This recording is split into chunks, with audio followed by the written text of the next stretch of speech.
No. Ya, ahora sí. Ahí ya estamos viendo. Sí. Pero ya no, se fue. ¿En este momento la están viendo? No, se fue. Yo estoy viendo solo la portada. Ok. Se está viendo la portada. Ahora sí, ahí que ahí está bien. Perfecto, muchísimas gracias. Bueno, como les íbamos diciendo, entonces esta última capacitación está enfocada en brindarnos entre todos y todas, digamos, como un poco las orientaciones frente a los protocolos de bioseguridad que se deben de implementar en los jardines infantiles, ¿sí? Como primera medida, pues mencionarles que nos acogemos a una resolución 1721 del 24 de septiembre y que además también a una resolución número 666 del 24 de abril del 2020, por si las personas aquí presentes desean un poco mirar este marco normativo que nos permite un poco tener referencia frente a los protocolos de bioseguridad. Como aspectos generales, tenemos pues primero que es supremamente importante el uso de tapabocas, que debemos de desinfectar las suelas de los zapatos, haciendo uso del tapete que esté ubicado en cada entrada de salón, es decir, en cada salón debe estar ubicado un tapete para poder que se desinfecten la suela de los zapatos y asimismo darle ingreso a los estudiantes a estos espacios. Debemos de desinfectar las manos muy bien con gel antibacterial, ¿sí? Con ayuda también de un dispositivo que esté ubicado en cada ingreso de salón. Entonces, al ingreso del salón deben estar ubicados tapetes de desinfección, asimismo como gel antibacterial para poder que al ingreso pues se haga la desinfección correspondiente. Además de eso, cuando las personas ingresen al jardín, deberemos tomar la temperatura y verificar o ir monitoreando si algunas de las personas que ingresen pues tienen algún síntoma gripal, ¿sí? O fiebre mayor o igual a 38 grados.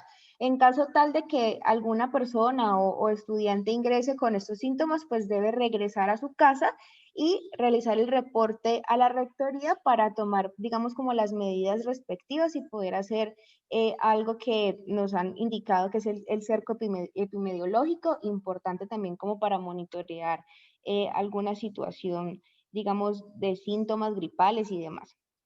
Debemos mantener el distanciamiento mínimo de 1 metro al interior de las aulas, marcar, digamos, tener en cuenta los espacios que tengan en los salones para así poder hacer delimitar el espacio de 1 metro al interior de las aulas y 2 metros en áreas como baños, pasillos, restaurantes o lugares en común en los que puedan transitar las personas pues que estén en el jardín.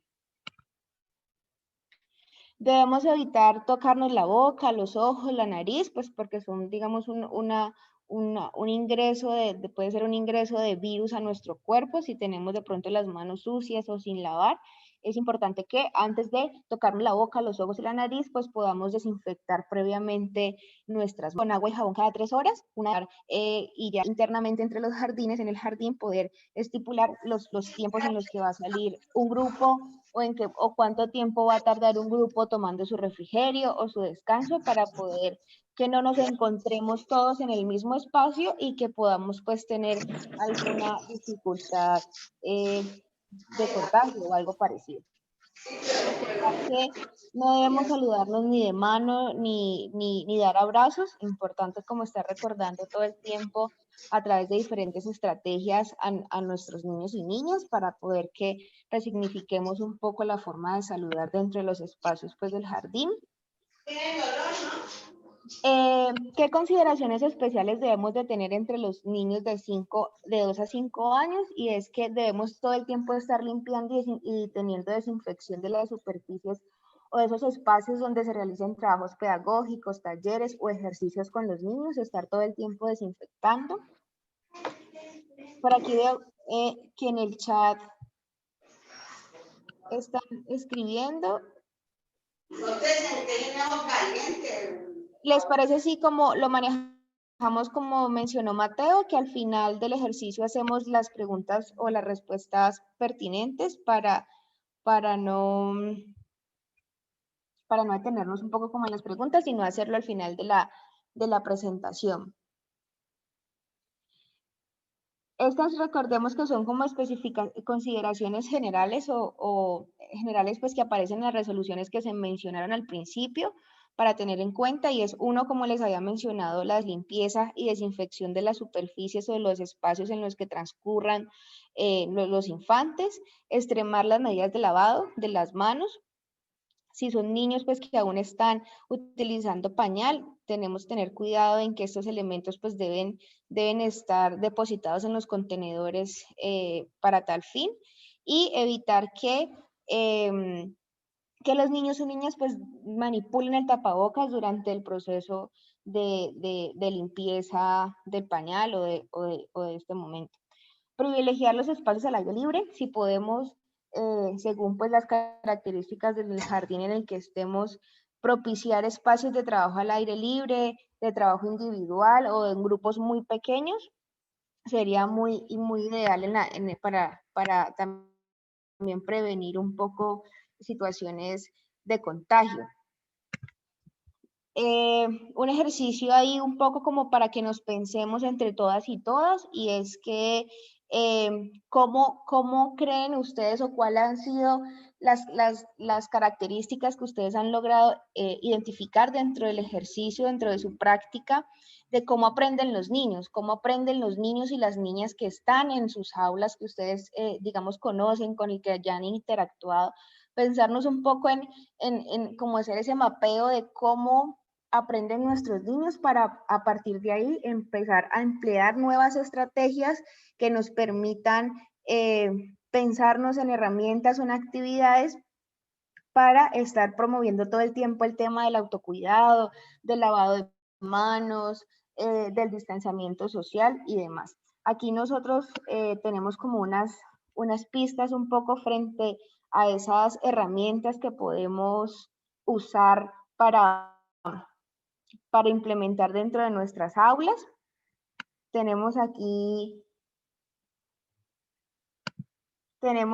si quieren, alguna de las personas podemos incluso responder esta pregunta: ¿cómo creen ustedes que aprenden los niños y las niñas?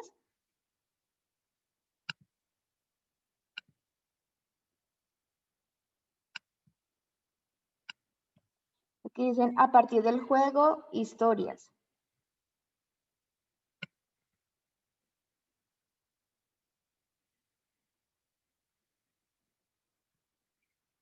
Con el juego, con el cuento.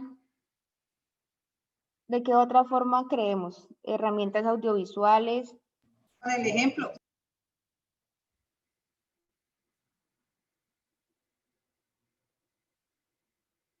Con la experiencia también. Entonces, aquí les tenemos de pronto una serie de estrategias o de herramientas que podemos usar dentro del aula. Una de ellas es las rutinas, ¿sí? Sabemos que las rutinas, cuando se vuelven obviamente repetitivas, pues generan en los niños una forma de sentirse seguros y una forma en cómo ellos pueden también interiorizar el ejercicio que, digamos, sea guiado por el adulto, ¿sí? Debemos de realizar estas rutinas constantemente a diario para poder que nuestros niños y niñas interioricen el tema del autocuidado, ¿sí? Y favorecer en ellos o impulsar en los niños esas destrezas de comportamientos y de actitudes que nos permitan o que les permitan a ellos identificar esas nuevas formas de relacionamiento en las que pues nos debemos de asumir en épocas de pandemia. Entonces, importante, digamos, tener el tema de la rutina, ¿sí? Volver el lavado de manos una rutina, volver el tema de la desinfección de las manos y de los zapatos una rutina, volver el tema de no tocarnos de pronto dentro del aula, las profes estar muy pendientes si los niños se tocan mucho los ojos o la nariz o la boca, también estar recordando y volver rutina que es importante que no lo hagamos, o que si lo vamos a hacer podamos limpiarnos las manos antes de eso. Otra estrategia es pues como tal las estrategias pedagógicas, y es que pues digamos dentro de la práctica como profesoras o profesores es importante, digamos, la facilidad que tienen ustedes en hacer ese ejercicio de formación, ¿sí? Y de brindar el aprendizaje utilizando técnicas didácticas y que puedan permitir esa construcción de conocimiento, sobre todo de una forma muy creativa y dinámica, entendiendo pues que estamos abordando niños y niñas pues que están en épocas de primera infancia, en su proceso de desarrollo. Entonces el juego como estrategia pedagógica, unos ahí lo ubicaban como ejemplo, y es que el juego es una estrategia supremamente importante, además porque permite afianzar un poco todo ese ejercicio simbólico o de construcción por el que pasan los niños en esta edad. Entonces, importante volver el juego como una herramienta de aprendizaje que logre propiciar en los niños esa creatividad, ¿sí? Frente a su autocuidado, frente también al cuidado de los otros. Y que esas acciones pues ellos los puedan interiorizar como una forma, como un estilo de vida y como una forma en la cual no solamente se están cuidando, sino que también están cuidando a sus amigos, a sus profesores y a sus demás, y a su demás entorno. Otra estrategia pedagógica es el arte, ya que aumenta la capacidad expresiva en los niños y en las niñas, ¿sí? Y poder ampliar un poco o potencializar la creatividad, la imaginación, y cómo a partir, por ejemplo, de estas estrategias ellos pueden pensarse en otro rol, en otra forma de interactuar, en otra forma de experimentar esas relaciones sociales que son tan importantes para los niños en esa etapa. Otra estrategia es la literatura, que contribuye al desarrollo social, emocional y cognitivo del niño, y además le permite desarrollar esa capacidad de comprensión, no solamente del contexto, sino también del proceso de socialización en el que se encuentra. Recordar que, digamos, es importante el ejercicio de pensarnos que nuestros niños y niñas regresen a clases, pero regresen a clases de la forma más segura que podamos estar. Entonces, una de las propuestas para retornar a clases es, uno, que haya una disposición de información gráfica. Yo les hablaba ahorita un poco de que si estamos hablando de que cada 3 horas debemos de lavarnos las manos, pues poder ubicar gráficamente en los salones un horario de lavado de manos, o gráficamente ubicar el tema de niños con tapabocas, el tema de niños lavándose las manos, que ellos puedan familiarizar gráficamente el ejercicio que pueden ir haciendo para que lo interioricen de una forma, digamos, más creativa. Entonces dice, disponer de información gráfica, docentes y alumnos deberán construir apoyos audiovisuales, carteles, imágenes, carteleras respecto a los protocolos pues, que se mencionaron anteriormente, y ubicarlos en diferentes espacios del aula para que los niños tengan ese referente gráfico constantemente. Y la segunda propuesta es un uso de estrategias pedagógicas. Antes de iniciar la jornada escolar, se debe disponer de 30 minutos para empezar a establecer una rutina frente a la interiorización de las medidas básicas de autocuidado a través de la implementación de estrategias pedagógicas cuyo contenido deberá estar estrechamente ligado con los protocolos que se mencionaron. Y desde luego, digamos que ahorita se hablaba un poco como de que los docentes, los profes que están dentro del ejercicio de la práctica como tal, pues poder reconocer esas habilidades o esas capacidades de los niños para sí mismo pensarse en herramientas didácticas y creativas que les posibilite a ellos resignificar la forma de relacionarnos. Entonces, es un poco, digamos, como el ejercicio que les traíamos para los integrantes de este espacio, poder mencionarles la importancia que tiene o el rol tan importante que cumplirá el docente o la docente en este nuevo espacio de retorno a clases, puesto que es esa figura que orienta y que además permite que desde las estrategias pedagógicas que se utilicen, los niños puedan interiorizar las prácticas de autocuidado que deben tener en cuenta para el retorno seguro de clase.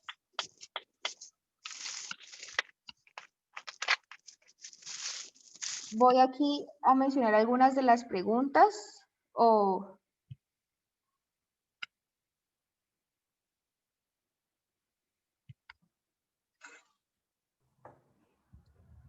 Sí, concluimos la presentación o seguimos, si seguimos con preguntas no hay problema. O si vamos digamos que evacuando ya algunas. podemos darle paso a las preguntas y ir como interactuando un poco con las dudas que tengan las personas aquí Yo quiero presentes. hacer alguna precisión, Angie, porque vimos ahí algunos aspectos y creo que una de las preguntas era sobre, por ejemplo, el tema de los tapetes. Estas son unas recomendaciones que, por supuesto, estaban de manera general con la Secretaría, o que las tenía la Secretaría de Integración de manera general, pero en la resolución 1231 que expidió la Secretaría de Educación en conjunto con la Secretaría de Salud o con la revisión y evaluación previa de la Secretaría de Salud más bien, habíamos establecido unos parámetros generales. Entonces, por ejemplo, aunque aquí Integración ponía el tema de la temperatura mínima 38 grados, con Salud, digamos que se apretó un poquito por el estado epidemiológico del municipio, entonces nos dijeron 37.5 grados de temperatura. Y especialmente si es para los más pequeños, pues porque son más vulnerables. Aunque ya lo hemos dicho en las reuniones de socialización, clínicamente los más pequeños tienen menores riesgos de contagio y en caso de contagio tienen menor riesgo o menor letalidad, pero tienen mayor, no sé, Natalie, ¿cómo se dice? Pues como que pueden transmitir más fácil el virus porque se están tocando más la cara, porque a veces tienen flujo nasal, porque cogen más las cosas, se las llevan a la boca, en fin. Entonces, digamos, hay mayor riesgo de transmisión. Entonces pusimos, digamos, bajamos 0.5 y era hasta 37.5 la temperatura y la distancia 2 metros. Aquí también se hablaba de 1 metro, que en sentido general pues es la recomendación del gobierno nacional, pero la condición que nos puso la Secretaría de Salud es 2 metros para los que van a iniciar con el piloto, que vale la pena que ahorita al final en las preguntas también veamos, porque había inicialmente 3 jardines con los que estamos evaluando la forma de hacer piloto, pero si ya algunos sienten que con esta capacitación tienen mayor preparación y tienen urgencia de entrar en alternancia, pues podemos revisar cuáles otros podemos ir revisando. Y respecto de los tapetes, también pues la pregunta que surgía si a la entrada de cada salón o de la institución, digamos que ahí sí, como regla general, al comienzo de a la entrada, perdón, de cada institución, de cada plantel, pero pues sería un detalle de mayor seguridad para los padres, pues que también lo hagan para cada salón. Sin embargo, no se exige, pues en la resolución 1231. El lavado de manos también lo establecía la Secretaría de Salud, debe ser cada 2 horas.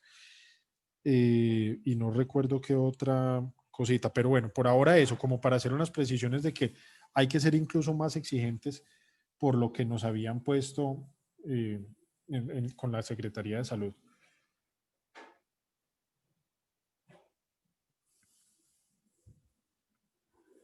Tenemos en el chat otra pregunta, Mateo, y es, ¿qué hacer con los juguetes? ¿Cómo hacer con ellos en el momento del juego, por lo del contagio?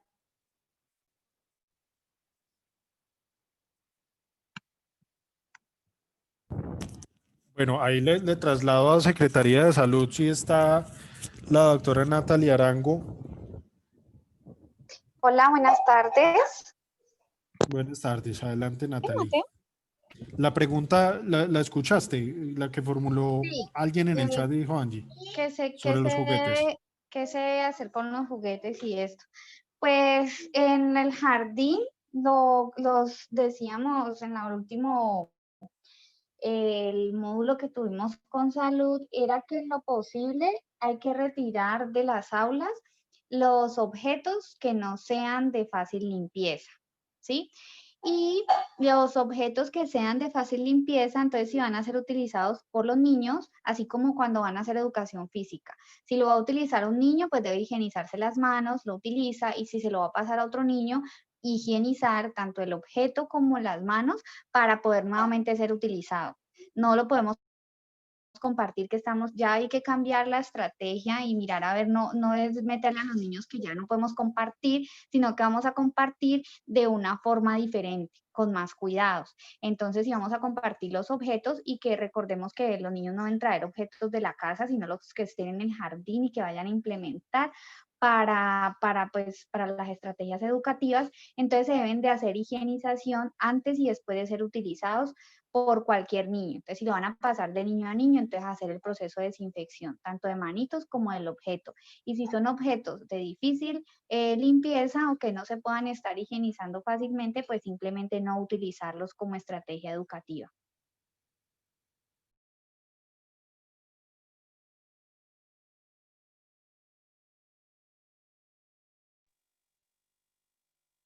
¿Me escucharon? Sí, Natalie, muchísimas gracias por tu Sí. aclaración. Vale. Aquí tenemos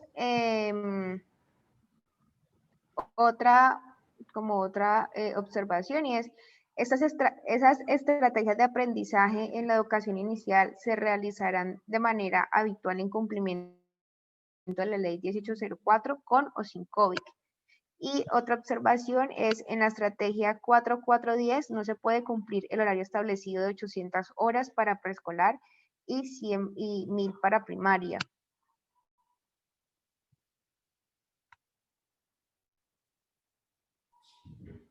Sobre el tema de alternancia, que lo preguntó Claudia García, sí se puede cumplir, digamos, mientras están en alternancia unos, los demás están en casa continuando su proceso de aprendizaje, pues con todas las herramientas que se vienen desarrollando de manera virtual.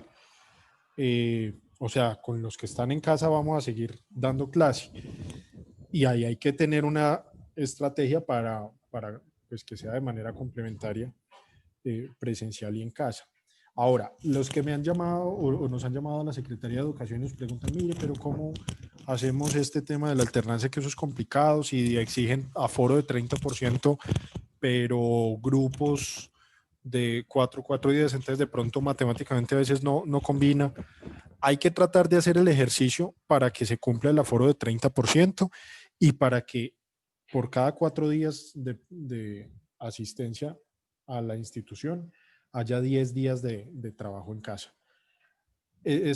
La idea no es solamente poner una condición y que sea súper rígido, sino aplicarle las reglas de la sana lógica, y es que en caso de un contagio, Dios no lo quiera, o sospecha o confirmado, pues haya tiempo clínico para que el virus se vaya del cuerpo y se disminuya el riesgo de contagio a los demás. Pero, por supuesto, la rigidez de ese modelo de alternancia, pues cada colegio la puede ajustar haciendo, digamos, una adaptación ahí por grupos, qué grupos van tales días, qué grupos van tal otro día, y por supuesto continuar de manera virtual mientras unos están de manera presencial.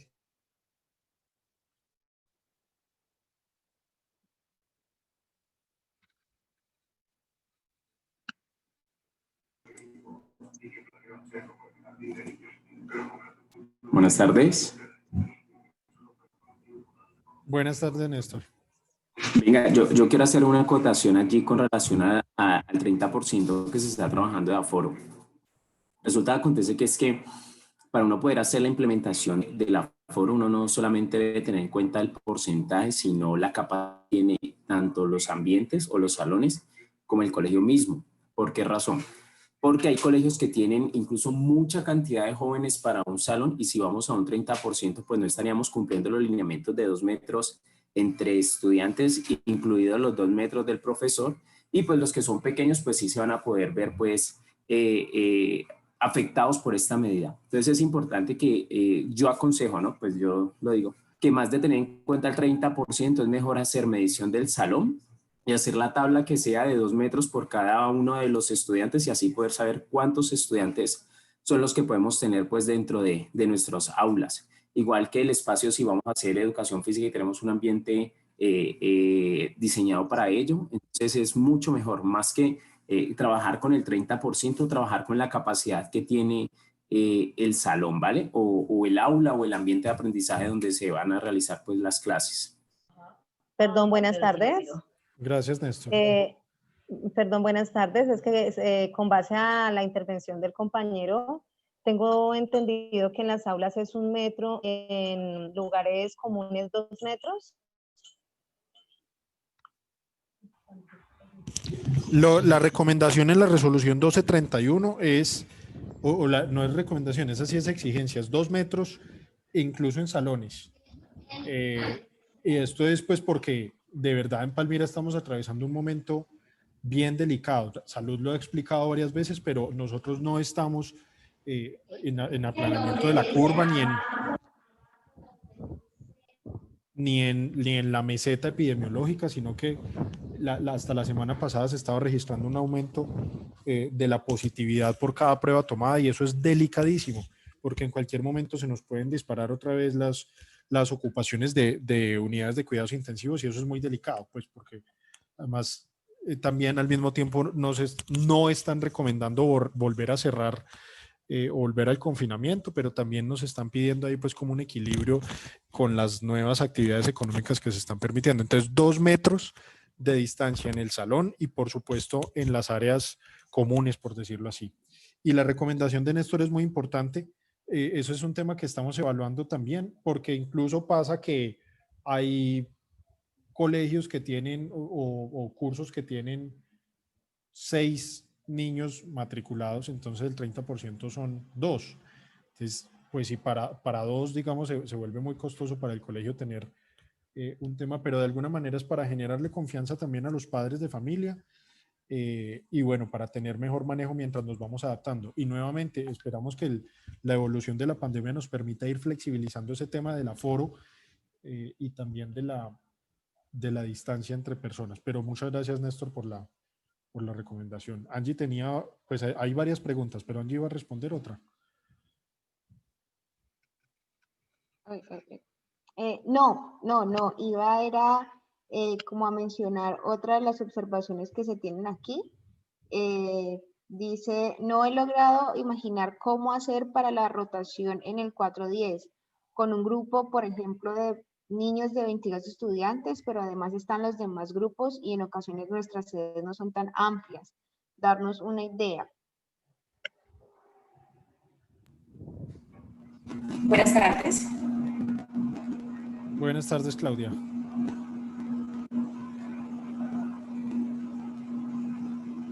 Hola, buenas tardes. ¿Me escucha? Sí. Ok, bueno, mi nombre es Claudia Pinto, soy la directora del Instituto Senal y de capacitación laboral, pero creo que les puede servir la orientación respecto a la alternancia 410. Si en un salón de clase normalmente tú ubicas 40 personas, 40 estudiantes incluidos docentes, ese 30% serían 12 personas. Si tú tienes los recursos como institución para esas otras personas, otros estudiantes, ¿sí? Que en ese caso no podrían llegar porque solamente podríamos manejar 12 por la capacidad y según el 30%, ¿qué se haría en ese caso? Esas otras personas, esos otros 27 estudiantes, con la herramienta donde se enlaza para hacer la conectividad virtual, tener en la aula de clase el computador con, lógicamente, pues, el enlace y el internet para mientras que estos 12 están en la presencialidad con el docente, esos otros 27 estudiantes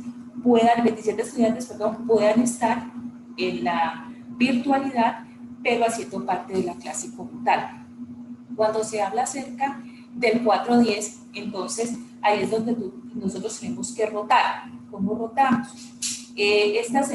Vamos a ver un ejemplo. la primera semana.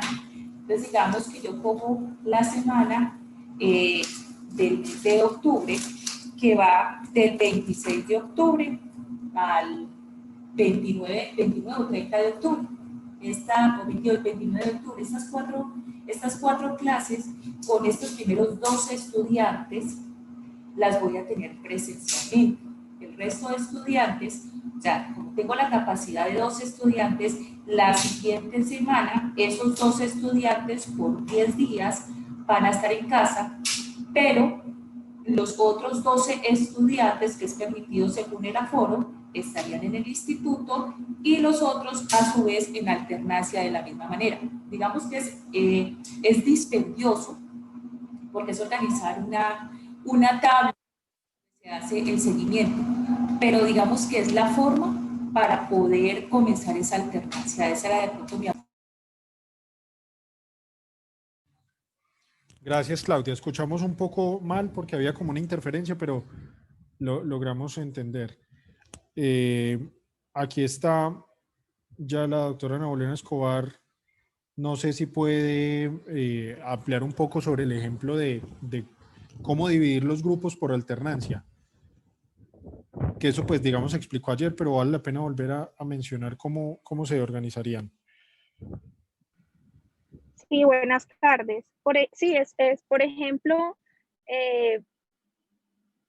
si van a regresar todos los grupos, supongamos un colegio que tiene primaria, y el colegio decide que hace una encuesta y tiene 500 estudiantes y identifica que 400 estudiantes volverían porque sus padres quieren que regrese. Entonces dividiría los grupos, lo dividiría en dos grupos. Entonces tiene un grupo de 200, supongamos que son 40 niños por cada grado, primero, segundo y tercero. Y otro grupo de 200 que serían 40.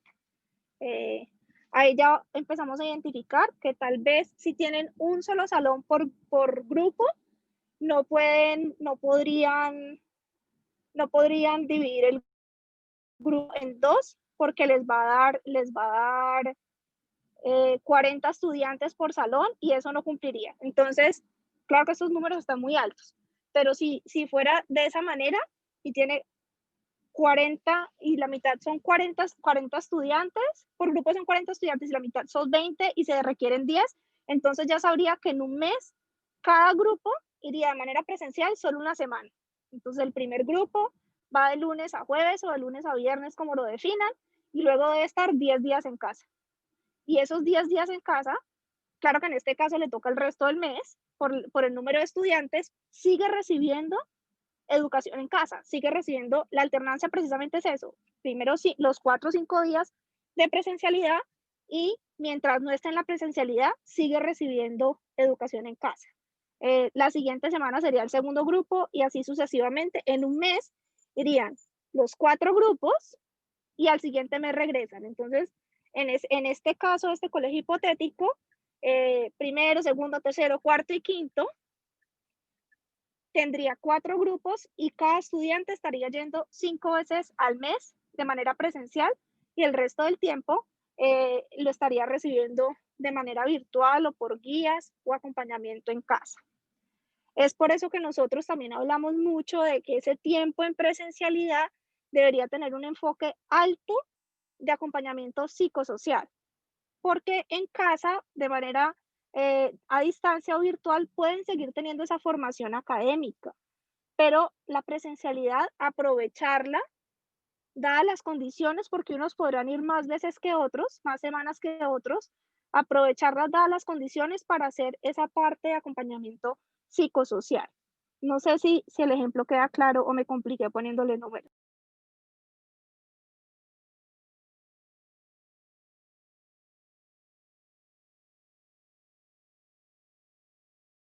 Ese sería un colegio grande con 4 grupos. Podrían tener un colegio de 3 grupos por el tamaño y el número de, el número de estudiantes y el tamaño de los salones, y podrían tener otro donde por cada salón tienen 20 estudiantes y entonces en ese caso si permite que tengan la distancia recomendada en los protocolos de un estudiante al otro, solamente tienen que dividirse en 2 grupos y en ese caso iría una semana un grupo, la siguiente el otro, una semana un grupo y la siguiente el otro, y ese que sería tal vez el mejor de los mundos, los niños estarían recibiendo 2 semanas al mes de clase presencial.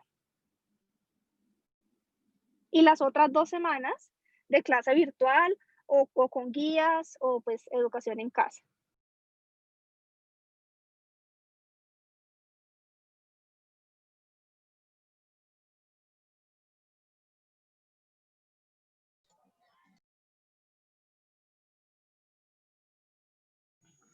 Muchas gracias. Hay más. María Fernanda González pidió la palabra. Buenas tardes. Buenas tardes. Tengo Buenas tardes, licenciada.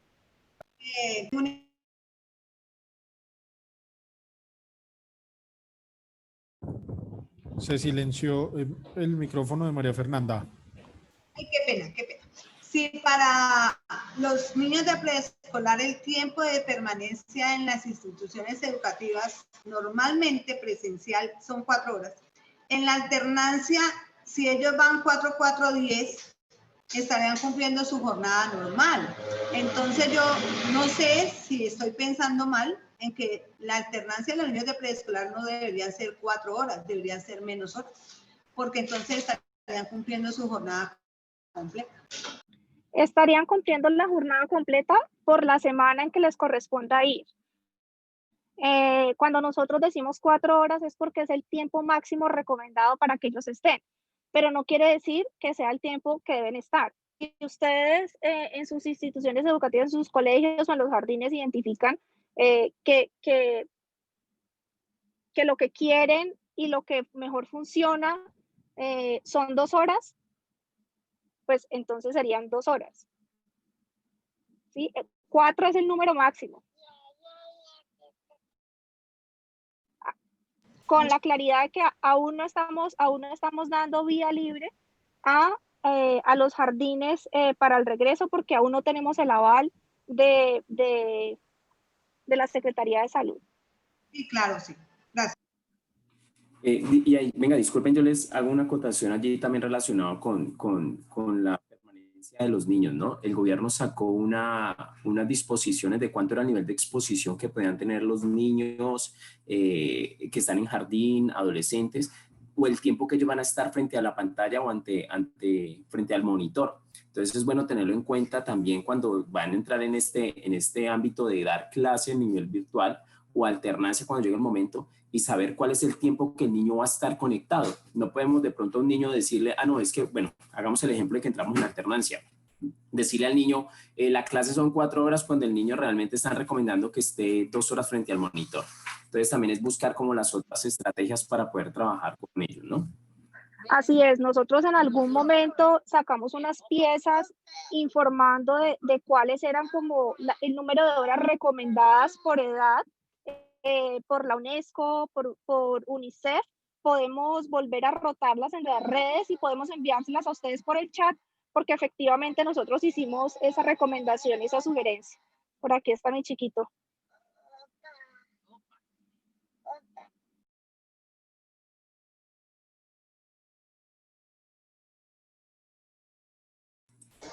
Yo quiero pregunta. Es que cuando ustedes hablaban de que el niño, bueno, digamos que llegamos al momento de la alternancia y pues porque yo estoy asesorando jardines, llega el momento de que el niño vaya al colegio, pero ahorita hablaba la persona que estaba haciendo la exposición, decía que había que colocar lo que son pues el pañal desechable o el pañal que está pues contaminado, digamos, entre comillas, contaminado.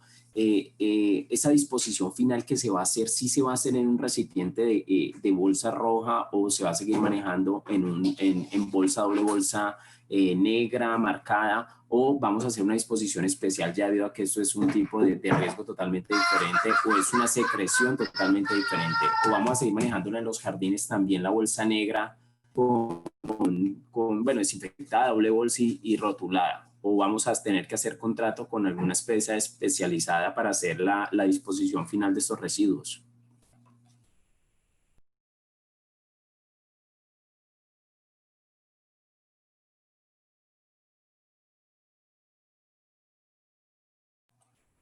Es una pregunta. Esa pregunta es para primera infancia, porque ahí sí me corcha un poquito. No sé si Diana está en primera infancia.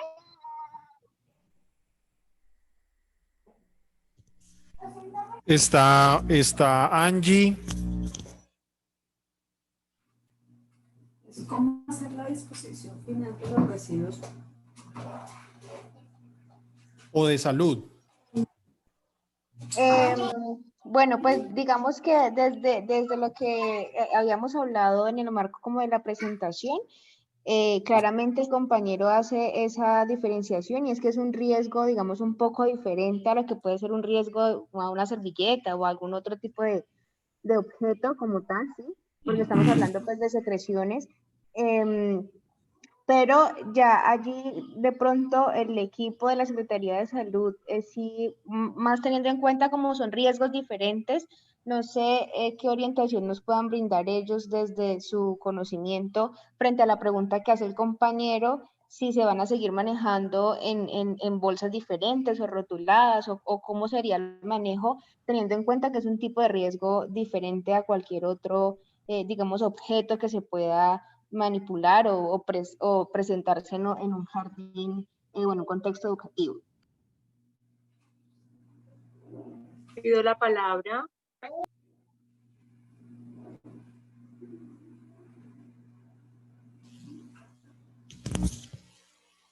Sí, Natalie de salud iba a intervenir. Sí, Mateo, estoy pues averiguando porque no sé qué disposición le dan, pero ya le estoy preguntando a los técnicos de saneamiento que sí tienen, pues, saben más sobre el tema. Entonces ya estoy preguntando mientras terminan de resolver las siguientes preguntas, las siguientes pues, intervenciones, voy averiguando ese tema, ¿vale? Y quedamos con la tarea, si no pido la alcanzamos palabra. a compartirlo por aquí, se los podemos enviar por el chat, si es que al finalizar la sesión no tenemos la respuesta.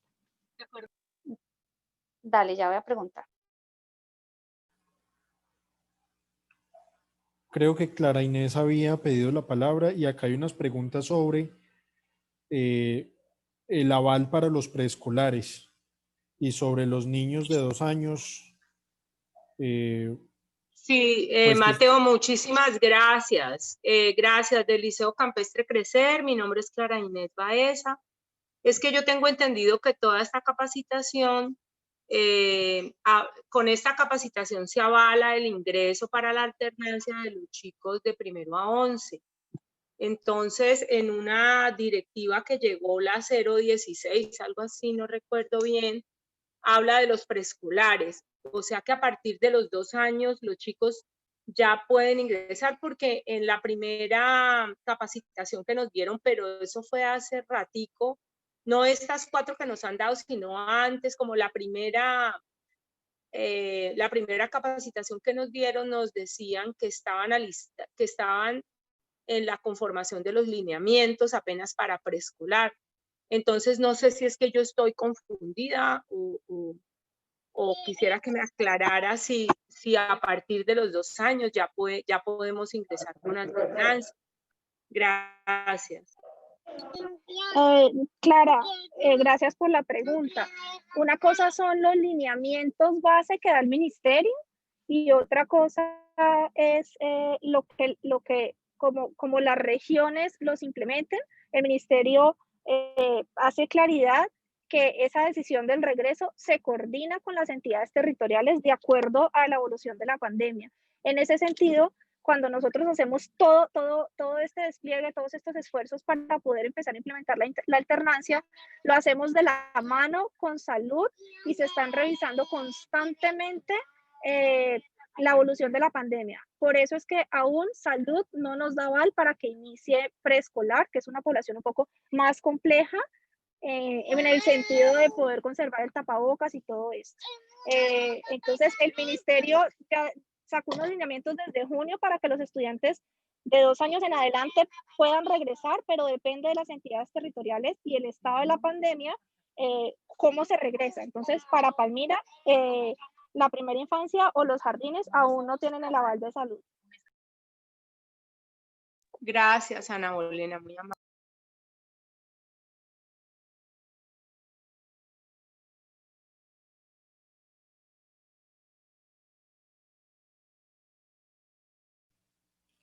Bueno, de integración, Angie, ¿faltaba algún pedazo de la presentación o ya concluiste tu aspecto de primera infancia?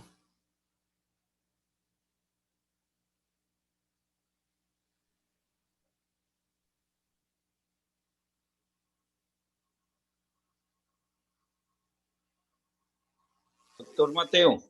Doctor Mateo. Sí, adelante, Rafael. Quiero que me confirme lo que acaba de decir la doctora allí en su intervención. Quiere decir, de acuerdo a lo que acaba de manifestar ella, que en Palmira, debido a la situación de riesgo de contagio que tenemos, los preescolar, los jardines, no inician alternancia, es lo que acabo de escuchar. Es la pregunta, doctor. Estamos, Rafael, en una fase en la que con todo nos toca ir midiendo poco a poco. Entonces, con 3 jardines que primero presentaron su solicitud o dijeron que están preparándose para el tema de la alternancia, estamos revisando.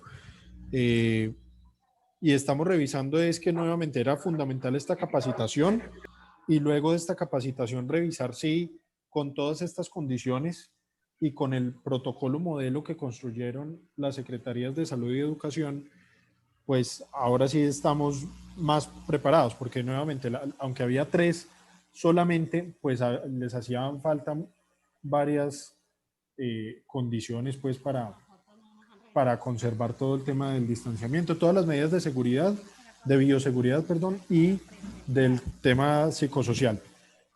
Entonces, por ahora estamos con estos 3. Yo les pido que si algún otro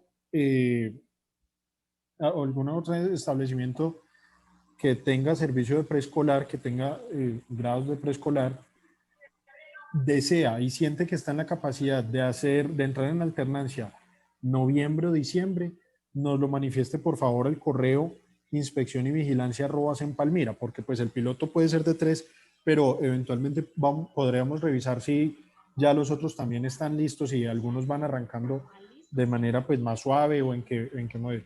Hay que decir, eso sí, que de la encuesta que habíamos realizado por allá a comienzos de septiembre, finales de agosto, arrojó que la mayoría de jardines no estaban preparados o no querían entrar todavía, básicamente porque los padres de familia todavía sentían algunos temores. Y hoy las condiciones no son mucho mejores por la evolución de la pandemia, pero podemos ir viendo un piloto de la manera más responsable posible con todas las medidas. Entonces, digamos, nos toca ser muy, muy rigurosos y no escatimar en ninguna de las medidas y de los protocolos que tenemos, porque pues es una población bien delicada.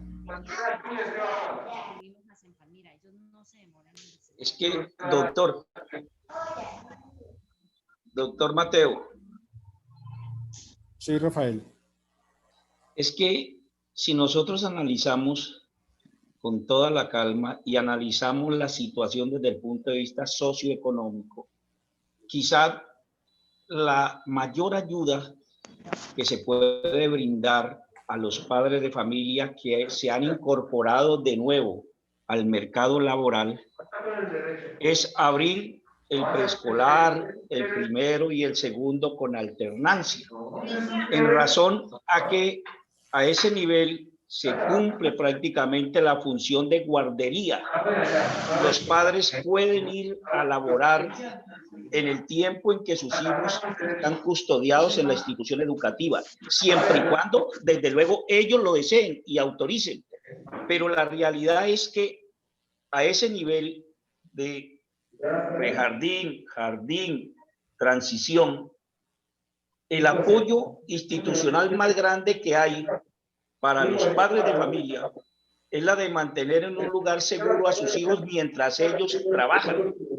Entonces, en el momento en que se limite mucho la alternancia para el nivel de preescolar, también vamos a limitar un poco el deseo de algunos padres de incorporarse a la parte laboral, sin que eso quiera decir que no se debe tener en cuenta la parte de salud.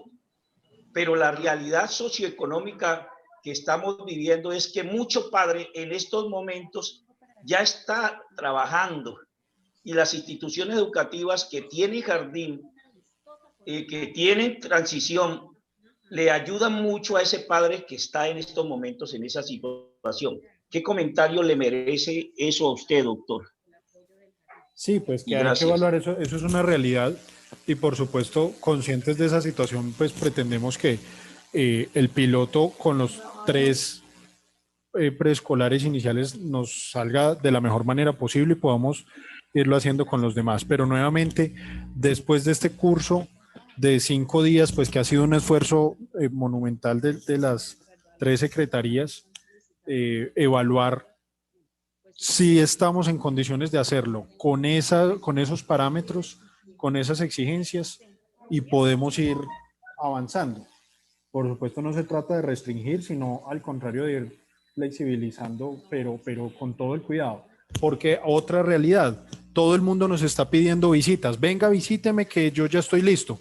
Y en las visitas que hemos hecho, pues resulta que no están en el porcentaje que uno quisiera que estuvieran listos. Entonces, no es perder el tiempo, pero sí no tenemos la capacidad institucional para ir y revisar 1, 2, 3 veces, sino casi que pues con la revisión de los protocolos asumimos que ya están listos, se les entrega la notificación, se presume que están cumpliendo todo lo que en el protocolo que se les revisó dicen, y la visita posterior es aleatoria porque no tenemos personal suficiente para hacer revisiones previas, sino posteriores cuando ya ha arrancado la actividad académica, las clases presenciales. Pero por supuesto hay que seguirlo evaluando, pero con mucho juicio. Por eso nuevamente, al correo de inspección y vigilancia @cenpalmira.gov.co, los preescolares que sientan que desde ahorita están en la capacidad de cumplir estas medidas pues que se han anunciado acá en el curso, en el protocolo que ya está publicado en la página web y por supuesto en todas las normas nacionales. Muchas gracias, doctor. A usted, Rafael. Bueno, acá hay varios comentarios, preguntas casi todas. Ya se... Dioselina pregunta que si pueden compartir qué jardines son. Uno de ellos es el tuyo, pero estamos pues esta semana, luego de este curso tenemos que volver a sentarnos y ahora sí conversar sobre cómo sería este proceso con los jardines. El formato Mateo, de caracterización Mateo, que se solicitó. yo quería Sí. agregar, Mateo, yo quería agregar que no, mejor dicho, educación entiende supremamente todas las urgencias, y créannos que nosotros hemos empujado y empujado y empujado, dado que este es el sector, pues yo digo mucho que es el sector fibra satanizado, que todo se ha ido reactivando, todo se ha ido reactivando, además de, pero aún así, tal vez porque son niños, hay un poco más de temor en general por ese regreso, y al mismo tiempo, pues también porque desde el punto de vista oficial también hay un poco más de resistencia de los sindicatos. Entonces al final es como el sector que de una u otra forma está como más rezagado en ese proceso de regreso. Entonces, mostrando las evidencias, mostrando los ejemplos, mostrando las investigaciones para poder evidenciar la posibilidad de ese retorno. Y pues hemos logrado que se nos permita que vuelva primaria y secundaria inicialmente. Y si nosotros vamos a estar en un momento donde se tiene que empezar como a echar para atrás un poco la reactivación económica, como educación vamos a tratar de que los niños estén en la escuela, a que se activen las empresas. Ese ha sido como lo que nosotros hemos tratado y por lo que hemos estado pedaleando y luchando, y por lo que en este momento podemos estar aquí sentados con ustedes haciendo este ejercicio para poder empezar a regresar. Entonces, entendemos perfectamente y pues lastimosamente tenemos que pedirles un poco de paciencia mientras seguimos como ganando más espacios.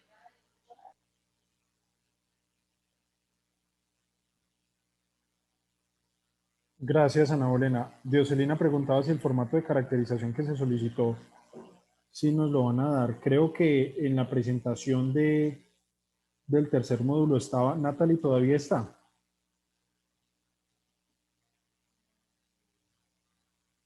Natalie de salud.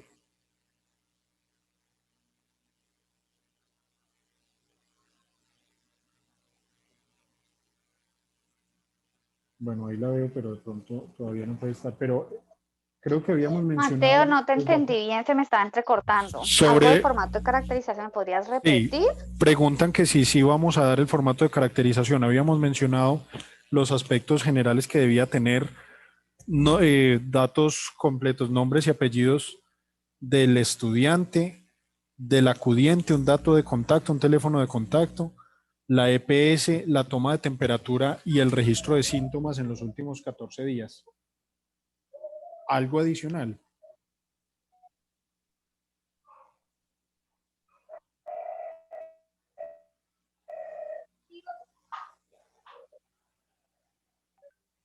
En el protocolo está...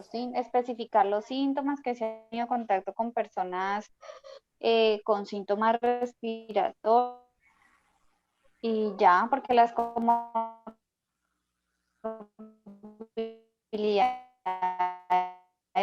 pues también son importantes, pero hay que tenerlas en cuenta antes de salud del estudiante durante el tiempo que está o lo que se llama condiciones de salud, perdón, las condiciones que son para saber no solamente el nombre, sino con quién vive, quién de los familiares tiene algún tipo de comorbología, si los niños han sido sometidos o si tienen problemas de salud, que sería algo totalmente diferente, ¿no? Lo primero es para saber cuál de ellos puede estar en alternancia y lo segundo es para hacerle los seguimientos a los estados de salud antes de que ellos entren a la institución educativa, que son dos cosas totalmente diferentes, ¿no? Para que de pronto no vayamos a utilizar uno como el otro y así de pronto lleguen niños que de pronto no tengan la posibilidad de estar en clase con nosotros por las condiciones socioambientales que los rodean. Tienes toda la razón, son dos totalmente. Pero pueden colgarlo en la página si ya lo tienen, nos cuelgan un modelo. En la primera capacitación se les habló, en la segunda capacitación se les habló de esa caracterización que hay que hacer antes de, porque hay que primero conocer todo lo que está diciendo aquí el compañero, que es como las condiciones de salud en cuanto a comorbilidades tanto del estudiante como de su entorno. Y ahí sí, el otro formato, entonces ahí saber si es apto o no para entrar a la alternancia.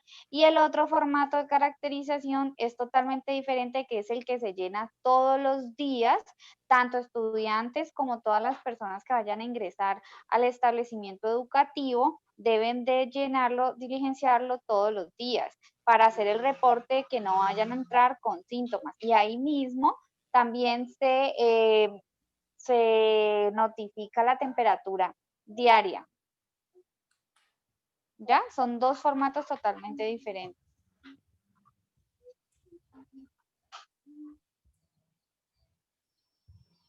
Listo. Creo que no hay más preguntas, ya son las 5:16.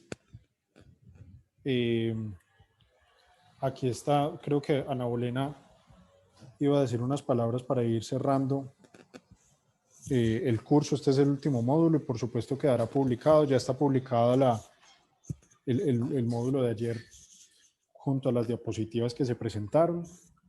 Y bueno, por supuesto, cualquier inquietud también se estará atendiendo por los canales oficiales. Ana. Gracias, Mateo. No, sí,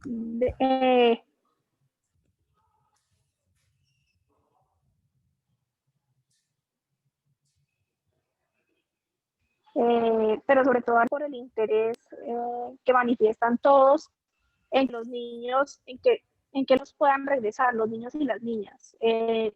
Esto es un proceso complejo, esto es un proceso de mucha incertidumbre, genera mucho miedo todo este regreso, importancia de esa presencialidad, de esa interacción para el desarrollo psicosocial, para la salud mental de nuestros estudiantes y de la comunidad educativa en general. Entonces, de verdad, yo quiero agradecerles por ese compromiso y por esa valentía de estar haciendo estos esfuerzos para el regreso con nosotros. La importancia de ayudarnos y de cuidarnos mutuamente se debe ver reflejada en cada uno de los momentos que tenemos con esos estudiantes, ustedes con sus docentes, nosotros con ustedes. Esto es una corresponsabilidad casi como sector de hacer las cosas bien para que nuestros estudiantes puedan seguir esa formación que es esencial para su futuro y que no nos vaya a pasar, como ya muchos expertos están diciendo, que esto puede ser una generación perdida. Entonces, les agradecemos muchísimo. Doctora Ana Bolena. Con todo Doctora Ana Bolena. Sí. Doctora, sí, señor. Antes de que se nos vaya, mire, una preocupación que tenemos los colegios privados, aparte de la situación de salud, es la parte jurídica, doctora. Le hemos consultado a los abogados que nos asesoran en los colegios sobre si ese documento que se va a firmar con el padre de familia, donde ellos autorizan la mandada al colegio, tiene un peso jurídico. Y la respuesta de los abogados es que no, porque en cualquier momento, cuando un estudiante manifieste en la casa que está contagiado, el padre de familia, con toda seguridad, al primero que va a abordar y a señalar como responsable es a la institución educativa. No tenemos en estos momentos argumentos jurídicos que nos respalden a las instituciones privadas para meternos de lleno en la alternancia en razón a lo que le acabo de decir, porque lo ponen a uno como directivo a voltear, a ir a contestar a los juzgados, y a lo último el abogado de la parte acusatoria se llena de pruebas y evidencias y termina uno asumiendo un costo bastante grande desde el punto de vista jurídico, costo que no estamos en capacidad de enfrentar porque las demandas se tornan millonarias. No lo significa a mí que se fue el sonido por completo.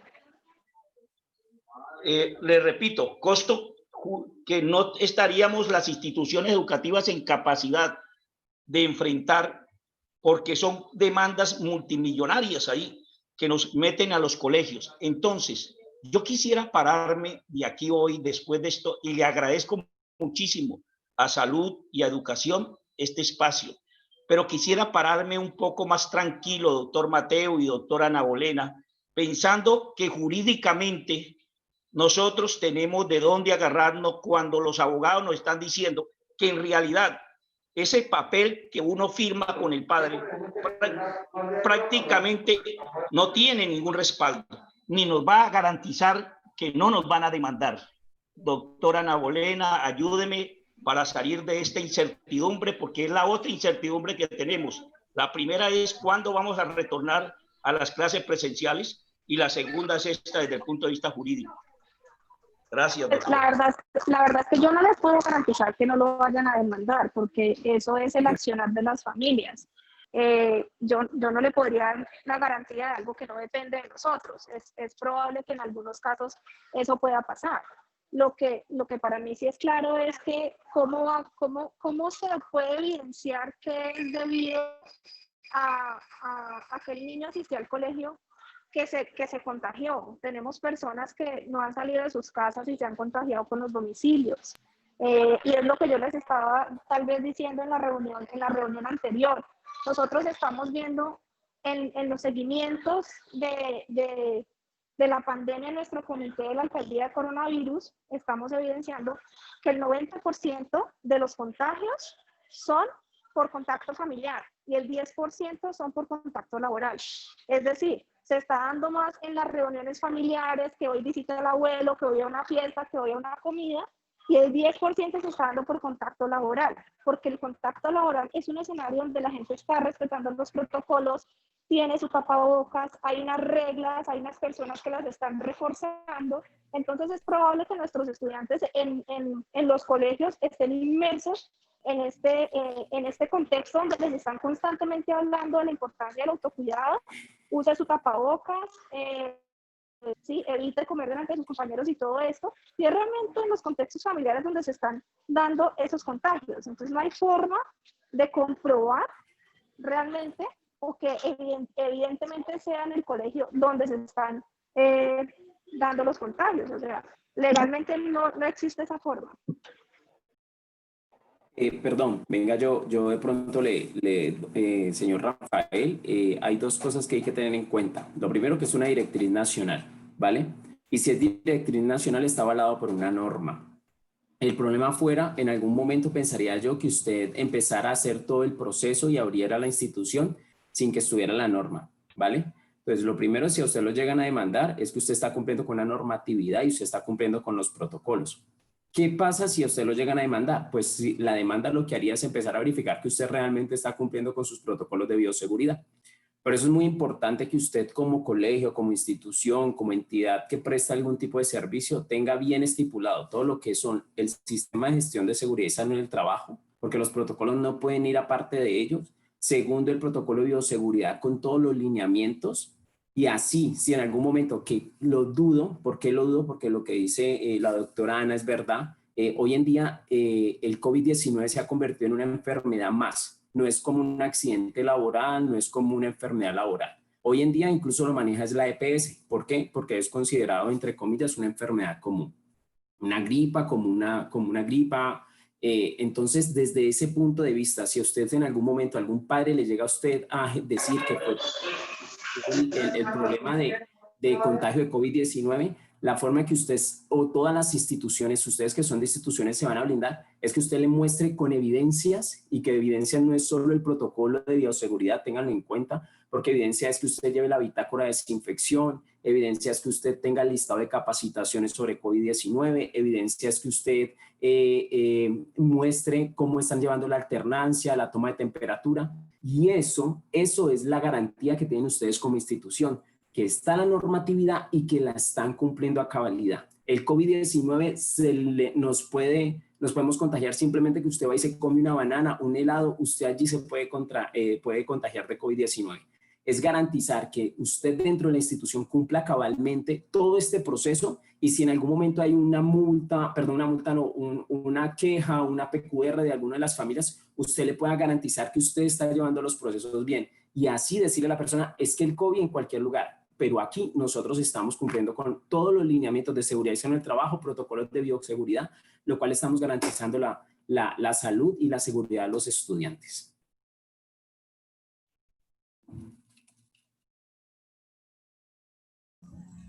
Listo, muchas gracias, Néstor. Muy adecuado, y también la respuesta de Ana Bolena en ese sentido. Entonces, ahora sí, sin más preguntas, muchas gracias a ustedes por los comentarios. Buenas tardes. Buenas tardes. Luis Yuri, adelante. Buenas tardes.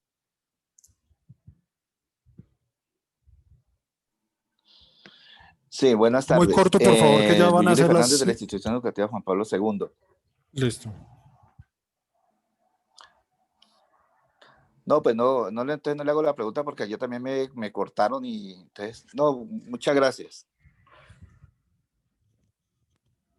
¿Alguien más iba a No, intervenir? profe, pregunte, profe, tranquilo, sino que la señal no se está escuchando bien. Si le queda mejor, lo puede hacer por chat, o si no, intentemos por el micrófono.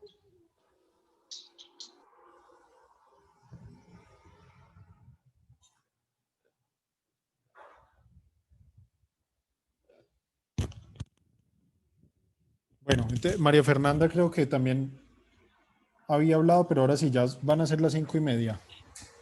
¿Podría hacer una intervención cortica, por favor? Adelante, Iván. Buenas tardes.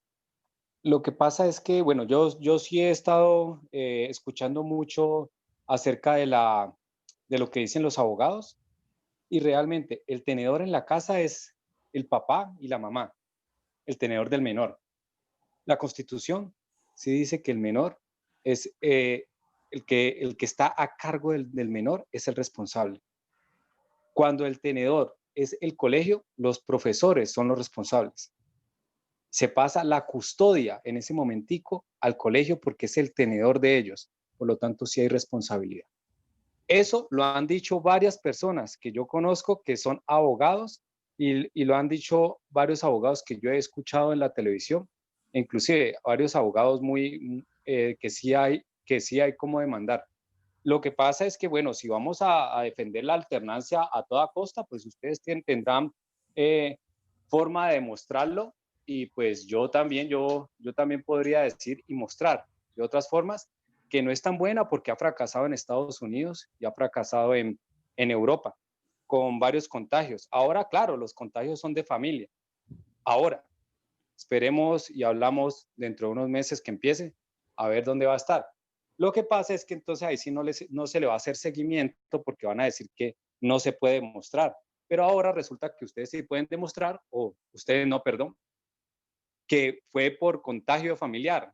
Entonces, ¿cómo no van a poder demostrar que fue en el colegio? Es algo que yo dejo como duda, porque de verdad sí me preocupa mucho toda esta cuestión. Yo sé que tenemos que movernos, yo sé que la economía tiene que despegar, yo sé que los niños tienen que interactuar, y eso digamos, es necesario, y estoy de acuerdo. Pero tampoco nos cerremos los ojos, que no, que lo único que podemos hacer es que vamos a la alternancia sin mirar aspectos y diciendo que todo lo positivo, y que los niños se van a cuidar, que se van a poner tapabocas, que no van a tocar al otro niño, y que no, que eso depende del profesor, porque tampoco, muy difícil. Ese es mi aporte, muchas gracias. Muchas gracias. Creo que, pues, como aclarar varias de las cosas, cuando nosotros decimos que lo que analizamos en las reuniones de coronavirus de seguimiento, eso son por la información que se le pide a las personas. Se le pregunta cuál fue su contacto, dónde fue que se contagió, dónde cree que se contagió, y así se hace como el cerco epidemiológico. Una cosa es lo que las personas manifiestan y responden, y otra cosa es hacer una investigación para poder corroborar y evidenciar que el contagio se dio por esa razón. Esos son datos que nosotros tenemos, no de evidencia comprobable que va hasta la casa y se hace una investigación, no, sino del reporte que hacen las personas, ¿sí? Entonces esos son unos estimados y estadísticas con base en eso. Eso es muy diferente a tener que iniciar una investigación para poder comprobar que efectivamente se contagió en ese lugar donde se manifiesta. Nosotros hemos hecho un levantamiento exhaustivo de información, de casos, y pues lo podemos poner a disposición de ustedes en un espacio en la página web para que se informen, pero hay algo que es claro, y es que esto es un proceso voluntario. Aquí a ningún colegio le estamos diciendo tiene que regresar, y ustedes a ningún padre de familia le están diciendo tiene que regresar. Entonces, no es que sea la alternancia a toda costa y que sea una cosa obligatoria que la estemos imponiendo. Eso es súper importante dejarlo claro. Es un proceso voluntario. Aquellos colegios e instituciones educativas que consideren que deben regresar y que sus comunidades se los están manifestando que lo necesitan, y aquellas familias que necesiten que sus hijos regresen o que deseen que sus hijos regresen, pues serán quienes van a dar el aval. Eso no es una alternancia a toda costa, sino que es permitir esa oportunidad de prestar ese servicio educativo de manera presencial a quienes así lo quieran y a quienes así lo puedan hacer.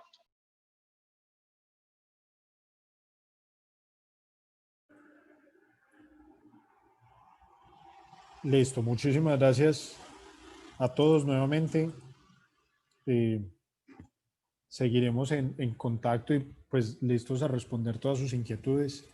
Gracias por su participación. Aquí hasta el final estuvieron 92 personas. Hoy se conectaron 130, en otros días estuvieron 170, 120, en fin, pero ha sido una muy buena participación. Entonces, desearles lo mejor. Mateo, Agradecer a y cabe Secretaría de Educación recalcar que desde aquí estamos para apoyarlos en lo que necesiten. Necesitan guía, que los acompañemos en el protocolo. Si tienen dudas, nosotros aquí estamos para lo que esté a nuestro alcance, poder apoyarlos en todo este proceso. Muchísimas gracias. Gracias a ustedes. Feliz tarde. Gracias, muchas gracias. Muchas gracias, hasta luego. Gracias, hasta luego. Feliz día. Muchas gracias, hasta luego.